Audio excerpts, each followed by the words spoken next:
Bismillahirrahmanirrahim. Assalamualaikum warahmatullahi wabarakatuh. Dalam video kali ini saya akan menjelaskan mengenai materi pembaharuan dalam Islam yang disusun oleh kelompok 1 kelas 11 IDB. Sebelum melangkah lebih jauh, saya ingin memperkenalkan nama-nama anggota kelompok 1, yaitu Eva Sulistiawati, Sri Tika Sandi, Nabila, Muhammad Nur Taufik. Nah, itulah nama-nama anggota kelompok 1. Baiklah, kita akan berlanjut ke materi inti.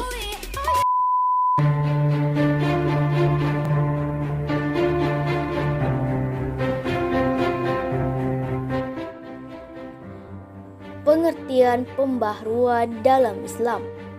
Pembaharuan Islam adalah upaya-upaya untuk menyesuaikan paham keagamaan Islam dengan perkembangan baru yang ditimbulkan kemajuan ilmu pengetahuan dan teknologi modern.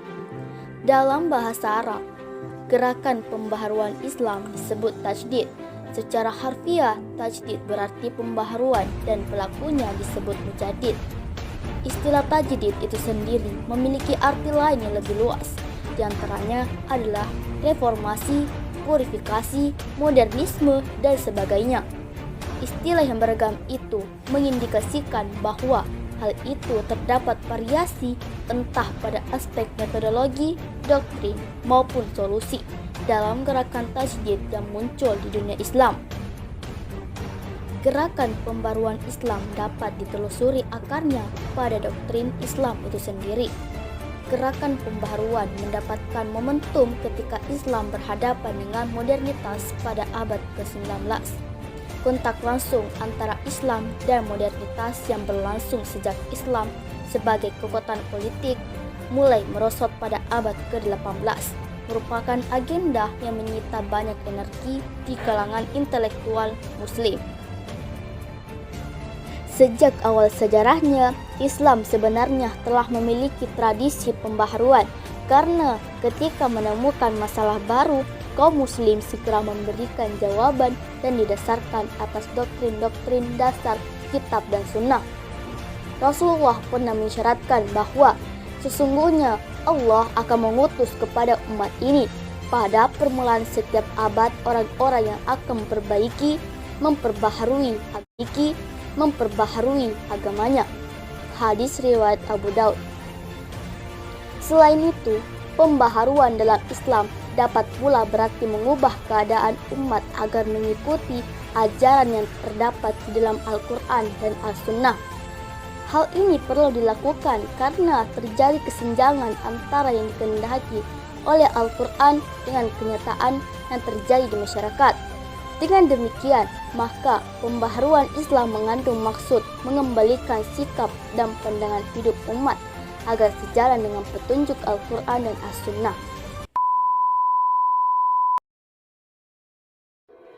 Biografi tokoh-tokoh pembaharuan Islam.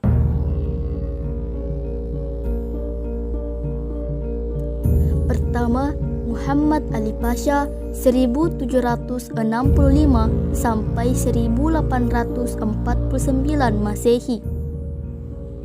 Muhammad Ali Pasha lahir bulan Januari 1765 di Kavala, Albania, Yunani, dekat pantai Macedonia dan meninggal di Mesir pada tahun 1849.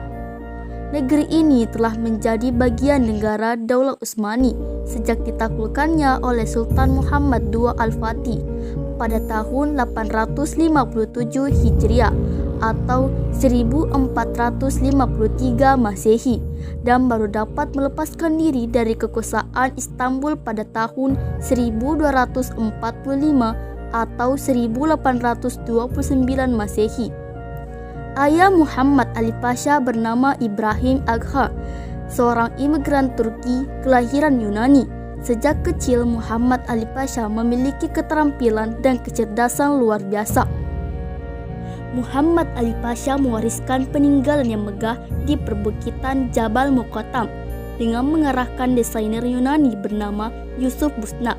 Akhirnya berhasil membuat masjid indah dengan corak menara Turki yang berwarna putih perak. Masjid tersebut terbuat dari bahan marmer yang menawan. Penduduk Mesir menamainya sebagai Masjid Al-Abester. Muhammad Ali Pasha meninggal pada tahun 1849 Masehi di Alexandria, kemudian jenazahnya dimakamkan di komplek Masjid Al-Abester. Kedua, Jamaluddin Al-Afghani 1838 sampai 1897 Masehi. Jamaluddin Al-Afghani dilahirkan di Asadabad, dekat Kanar di distrik Kabul, Afghanistan pada tahun 1838 Masehi atau 1254 Hijriah. Al-Afghani menghabiskan masa kecilnya di Afghanistan, namun banyak berjuang di Mesir, India, bahkan Perancis. Dalam usia 18 tahun, Al-Afghani tidak hanya menguasai ilmu keagamaan, tetapi juga mendalami filsafat, hukum, sejarah, metafisika, kedokteran, sains, astronomi, dan astrologi. Jamaluddin Al-Afghani adalah salah seorang pemimpin pergerakan Islam pada akhir abad 19. Ayah Afghani adalah Sayyid Sans, dikenal dengan gelar Sadar Al-Husaini. Ayahnya tergolong bangsawan terhormat dan mempunyai hubungan nasab dengan Husain ibnu Ali radhiyallahu anhu dari pihak Ali At-Tirmizi, seorang perawi hadis. Oleh karena itu, pada nama depan Jamaluddin Al-Afghani diberi tambahan Sayyid. Al-Afghani melanjutkan belajar ke India selama 1 tahun. Di India, Afghani menekuni sejumlah ilmu pengetahuan melalui metode modern. Didorong keyakinannya, Al-Afghani melalang buana ke berbagai negara dari India. Al-Afghani melanjutkan perjalanan ke Mekah untuk menunaikan ibadah haji. Sepulangnya ke Kabul, Al-Afghani diminta penguasa Afghanistan Pangeran Dost Muhammad Khan untuk membantunya. Tahun 1864, Al-Afghani diangkat menjadi penasihat Sir Ali Khan dan beberapa tahun kemudian diangkat menjadi Perdana Menteri oleh Muhammad Azam Khan. Namun karena campur tangan Inggris, Al-Afghani akhirnya meninggalkan Kabul ke Mekah. Inggris menilai Al-Afghani sebagai tokoh berbahaya karena ide-ide pembaruannya. Oleh karenanya pihak Inggris terus mengawasinya.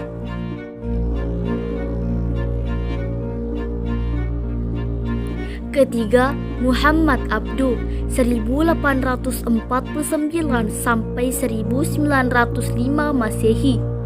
Muhammad Abduh lahir di Pedusunan Delta Nil, Mesir pada tahun 1849.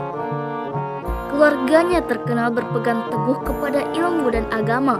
Dalam usia 12 tahun, Muhammad Abduh telah hafal Al-Quran. Kemudian, pada usia 13 tahun, ia dibawa ke Tanta untuk belajar di Masjid Al-Hamdi.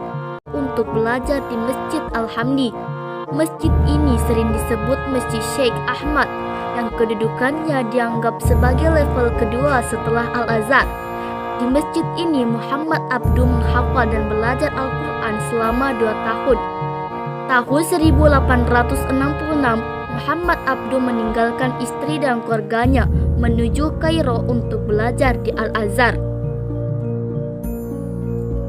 3 tahun setelah Muhammad Abduh di Al-Azhar, Jamaluddin Al-Afghani datang ke Mesir. Di bawah bimbingan Al-Afghani, Muhammad Abduh mulai memperluas studinya sampai meliputi filsafat dan ilmu sosial serta politik. Sekelompok pelajar muda Al-Azhar bergabung bersamanya, termasuk pemimpin Mesir di kemudian hari, Sa'ad Zaghloul. Al-Afghani aktif memberikan dorongan kepada murid-muridnya ini untuk menghadapi intervensi Eropa di negeri mereka dan pentingnya melihat umat Islam sebagai umat yang satu. Muhammad Abduh meninggal pada tahun 11 Juli 1905. Banyaknya orang yang memberikan hormat di Kairo dan Alexandria, membuktikan betapa besar penghormatan orang kepada dirinya.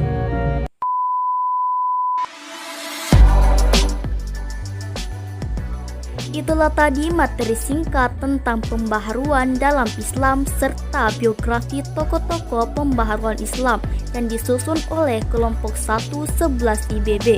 Sekian dan terima kasih. Wassalamualaikum warahmatullahi wabarakatuh.